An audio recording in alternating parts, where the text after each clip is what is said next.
SG Consultancy Services. Study MBBS in Russia, Philippines, Uzbekistan. అయితే ఈ అమ్మడానికి కూడా ఈ మధ్య కాలంలో వస్తున్నటువంటి విపరీతమైనటువంటి పబ్లిసిటీలు అనేవి చూస్తున్నారు, లేకుంటే దానికి సంబంధించి ప్రీ రిలీజ్ ఫంక్షన్లు అనేవి జరుగుతున్నాయి. ట్రైలర్లు కావచ్చు, టీజర్ల రూపంలో అవుతున్నాయి కావచ్చు. వాటిలో ఉన్నాయి, సినిమాలో ఉన్నాయి. అంతకుమించి సినిమా ఏమి ఉంటలా.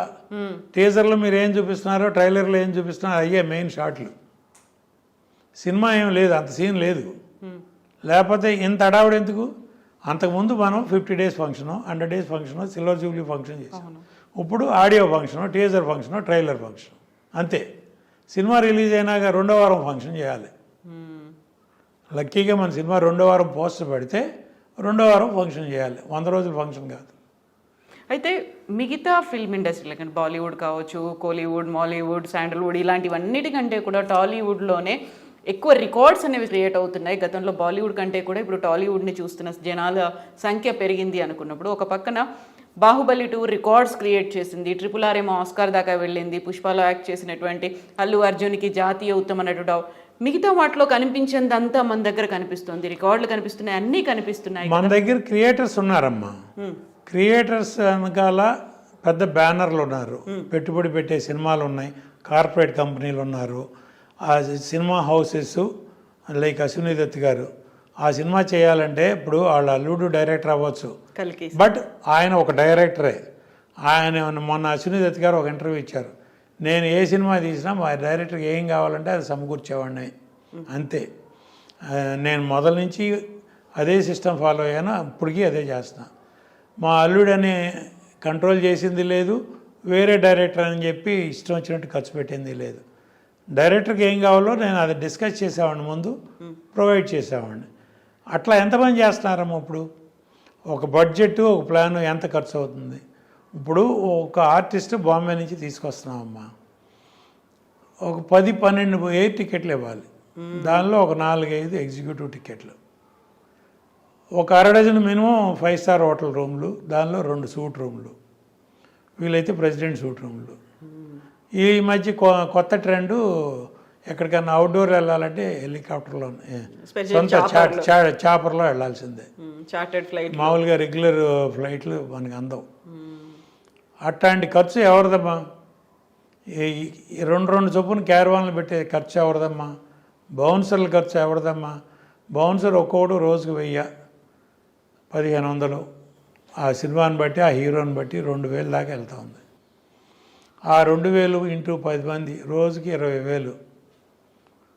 10 మందా 20 మందా అనేది మినిమం 10 మంది, 20,000 చొప్పున మీరు 100 రోజులు సినిమా చేస్తే 2 కోట్లు అక్కడ అయిపోతాను. ఇవన్నీ డిమాండ్ చేస్తుంది. మీరు తెర మీద చూపిన ఖర్చులు ఇవన్నీ నేను చెప్తున్నా.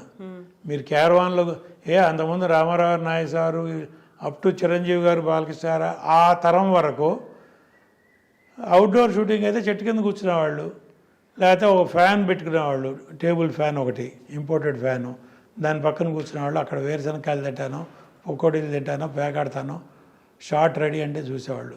వాళ్ళు రాగానే ముందు సీన్ చదివేవాళ్ళు, సీన్లో వాళ్ళ క్యారెక్టర్ ప్రకారం డైలాగులు చదివేవాళ్ళు. అవన్నీ ముందు బుర్రకు ఎక్కించుకున్న తర్వాత పేకాడుకునేవాళ్ళు.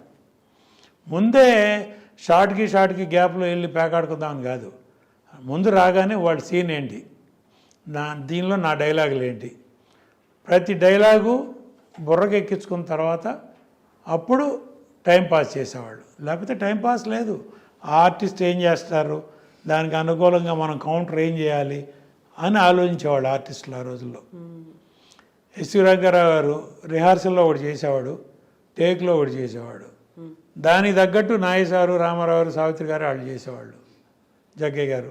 ఆ పోటీ స్పిరిట్ ఎక్కడుందమ్మా? లొకేషన్లో రిహార్సల్స్ ఎక్కడ ఉన్నాయమ్మా? మీ డైలాగ్ తర్వాత మీ డైలాగ్ అట్లా 5-6 ఆర్టిస్టులు ఇన్ ఏ రో ఒక షాట్ పెట్టి తీస్తున్నావా? ఒక డైలాగ్ తర్వాత ఒక డైలాగ్ అని చెప్పి ఒక 4-5 ఆర్టిస్టులు చేస్తున్నావా? అన్నీ కట్ షాట్లేగా.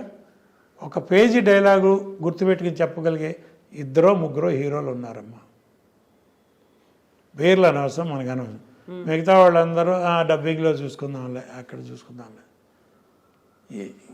ఏంటి అయితే ఇప్పుడు క్యారవాన్లు కావచ్చు, లేకుంటే వాళ్ళకి ఇచ్చేటువంటి ఫెసిలిటీలు, బౌన్సర్లు, మిగతావన్నీ కూడా అక్కడ హీరో డిమాండ్ చేస్తున్నారా, సిచ్యువేషన్ డిమాండ్ చేస్తుందా, స్టోరీ డిమాండ్ చేస్తుందా, డైరెక్టరా, లేకపోతే మనకి ఇలాంటిదంతా హై సెటప్ ఉండాలి అని ప్రొడక్షన్ ఎగ్జిక్యూటివ్ డిమాండ్ చేస్తాడు. హీరోల ముందు నేను బ్లేమ్ చేయను. ఒక డైరెక్టరు ప్రొడక్షన్ ఎగ్జిక్యూటివ్ని ఇస్తాడు. ప్రొడ్యూసర్ కంటూ మేనేజర్ లేదు. నాకు దోనేపూడి ప్రసాద్ అని ఇప్పుడు ఏబిఎన్ ఆంధ్రజ్యోతిలో మేనేజర్గా ఉన్నారు. దోనేపూడి ఆయన నాకు ప్రొడక్షన్ ఎగ్జిక్యూటివ్. దోనేపూడి ప్రసాద్ గారు నాకు ఉండేవాడు. ఆయన పొద్దున్న 5ంటికి వచ్చి ఆర్టిస్టులందరికీ ప్రోగ్రామ్ చెప్పేవాడు. వాళ్ళ కార్లు పంపేవాడు. వాళ్ళందరినీ లొకేషన్లో 7 గంటల కాల్ షీట్ అంటే 6:30కి లొకేషన్లో పెట్టేవాడు ఆయన మొత్తం అందరినీ. మోహన్ బాబు గారు రేపు 7ంటికని కాల్ షీటు, మీరు 6:30 కల్లా వస్తే బాగుంటుంది. ప్రసాద్ నేను 6:30 వస్తాను, షాడ్ దిగిపోతే మాత్రం నేను నిన్ను కొడతాను అనేవాడు. అంత చనువు. అట్లా చేసి అంత ఒకళ్ళు పోటీగా చేసేవాళ్ళం. వాడు అసలు 7 గంటలకు వచ్చేవాళ్ళు ఎవరమ్మా? రోజుకు 2 కాల్ షీట్లు పనిచేస్తున్నారు. 2 కాల్ షీట్లకి 2 పేమెంట్లు. 9 to 1 ఒకళ్ళు, 1 to 6 లేకపోతే 1 to 2 ఒకళ్ళు. ఇంకా మీకు సబ్జెక్ట్ మీద కాన్సన్ట్రేషన్ ఉంటుంది, మీ డైలాగ్ మీద. మెకానికల్ ఆర్టిస్టులు కూడా వస్తున్నారు. డే వైజ్ పేమెంట్ అంతకుముందు వచ్చిందా? అంతకుముందు సినిమా, అమ్మ నీకు పలానా క్యారెక్టరు ఇన్ని రోజులు మాకు కావాలి, ఇంత మీ రెమ్యునరేషన్, కొంత అడ్వాన్సు, మధ్యలో కొంత, డబ్బింగ్ కొంత. అది అండర్స్టాండింగ్. అనుకున్న ప్రకారం వాళ్ళు డేట్లు ఇచ్చేవారు. ఇన్ రైటింగ్ కొంతమంది, నేనైతే ఇన్ రైటింగ్ తీసుకున్నాను అందరి దగ్గర. ఇచ్చేవాళ్ళు, లేకపోయినా డేట్లు ఆనర్ చేసేవాళ్ళు. వాళ్ళు అసలు డేట్లు ఇన్ రైటింగ్ ఇచ్చేవాళ్ళు ఎవరమ్మా? ఒక్కళ్ళని చెప్పండి చూద్దాం. ఆ హీరో ఎప్పుడంటే అప్పుడు సినిమా షూటింగు, దానికి ఆ రోజున ఆర్టిస్టులు ఎవరు దొరుకుతారు, ఏంటి కాంబినేషను అని చెప్పాలి. ఇవన్నీ జరుగుతున్న విషయాలు అందరికీ తెలుసమ్మా. ఎవరు మాట్లాడినప్పుడు నా పోటాడు సౌత్ ఇండియన్ ఫిల్మ్ ఛాంబర్లో ఉండి నాకు వచ్చే కంప్లైంట్లే ఇయ్యమ్మా. ఇప్పుడు తెలుగులో, తమిళ్లో, కన్నడలో, మలయాళంలో హీరోల మీద, హీరోయిన్ల మీద కూడా కంప్లైంట్లు ఎన్నో వచ్చినాయి. ఏం చేస్తారు మీరు ఇప్పుడు? ఆర్టిస్టులు పిలిచి మేము కేకలేస్తామమ్మా. సౌత్ ఇండియన్ ఫిల్మ్ ఛాంబర్లో కన్సలేషన్ కమిటీ మీటింగ్ ఒకటి ఉంది. దానికి ఇలియానా ఓ ప్రొడ్యూసర్ దగ్గర, తమిళ్ ప్రొడ్యూసర్ దగ్గర అడ్వాన్స్ తీసుకుంది. 40 లక్షలు సినిమా చేస్తానని అడ్వాన్స్ తీసుకుంది. డేట్లు ఇవ్వదు, తీసుకున్న అడ్వాన్స్ రిటర్న్ ఇవ్వదు. మా దగ్గర కంప్లైంట్ వచ్చింది. ఆ ప్రొడ్యూసర్ పిలిస్తే నేను ఆ ప్రొడ్యూసర్కి ఏదో డేట్లు ఇచ్చాను, ఆ డేట్లు ఆయన వాడుకోలేదు, ఆ అడ్వాన్స్ మురిగిపోయిందని. మా రూల్ ఏంటంటే డేట్ ఇచ్చిన తర్వాత నువ్వు మేకప్ వేసి ఆ ప్రొడ్యూసర్ కోసం ఒక్క షాట్ చేసినా నేను 40 లక్షలు పోయినట్టే. అసలు మేకప్పే వేసుకోకుండా ఆ బ్యానర్ కోసం, నువ్వు ఆ సినిమా కోసం నువ్వు ఆ లొకేషన్కే రాకుండా ఉంటే డబ్బు రిటర్న్ ఇవ్వాల్సిందే. అది రూలు. నేను డేట్లు ఇచ్చాను మురిగిపోలేదంటే నువ్వు ఏ డేట్లు ఇచ్చావని చెప్పి తీస్తే, ఆ డేట్లో ఆనంద్ సినీ సర్వీస్ వాళ్ళ లాగ్ షీట్లు తీస్తే అన్ని రోజులు అమ్మాయి వేరే సినిమాలకి పనిచేసింది. ప్రూవ్ చేసాం. నువ్వు తిప్పి కట్టవా లేకపోతే నువ్వు సౌత్లో యాక్ట్ చేయడానికి వీలేదని బ్యాన్ చేసాం. ఆ తర్వాత నేను డెసిషన్ తీసుకున్న తర్వాత ఇలియానా సౌత్లో 1-2 సినిమాలు కమిట్ అయింది. ఆ ప్రొడ్యూసర్లు ఫోన్ చేసి చెప్పాం, ఆ అమ్మాయి మీద సౌత్ ఇండియన్ ఫిల్మ్ ఛాంబర్లో కంప్లైంట్ ఉంది, 40 లక్షలు కట్టాలి, మీరు కట్టి ఆ అమ్మాయి అకౌంట్లో కట్టండి, లేదు ఆ అమ్మాయిని కట్టమనండి, లేదా ఆ అమ్మాయి మీ షూటింగ్కి రాకూడదు. తీసేసాం. అట్లా తర్వాత చేయలే. 3 Idiots ఆ అమ్మాయికి లాస్ట్ సినిమా. అట్లా కొంతమంది హీరోల దగ్గర, హీరోయిన్ల దగ్గర, క్యారెక్టర్ ఆర్టిస్టుల దగ్గర డబ్బులు కలెక్ట్ చేసేవాళ్ళం, డైరెక్టర్ల దగ్గర. ఇప్పుడు సినిమా కమిట్ అయినప్పుడు ఆ సినిమా ఆనర్ చేయాలి.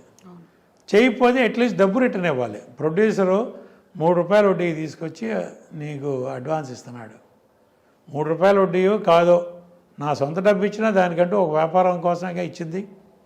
మరి నా డబ్బు నాకు ఏదో రకంగా రిటర్న్ రావాలిగా. అసలుకే దిక్కు తీవాణం లేకపోతే కంప్లైంట్లు. South Indian film chamber duty అదమ్మా. సౌత్ ఇండియన్ ఫిల్మ్ ఛాంబర్ అంటే ఏంటి అనుకుంటారు, 4 లాంగ్వేజ్లో కంప్లైంట్లు, అట్లాగే internal language to language complaints. నేను ఒక తమిళ సినిమా తీశాను, నాకు చెప్పకుండా నువ్వు తెలుగులో తీసేశాను ఆ కథ, ఆ కంప్లైంట్ నా దగ్గరికి వస్తుంది. నేను ఆ ప్రొడ్యూసర్ని పిలిచి ఆ సినిమా చూసి నువ్వు రైట్స్ కొనకుండా సినిమా తీసావు అని పెనాల్టీ వేస్తాం. ఎంత రైట్స్ రీజనబుల్గా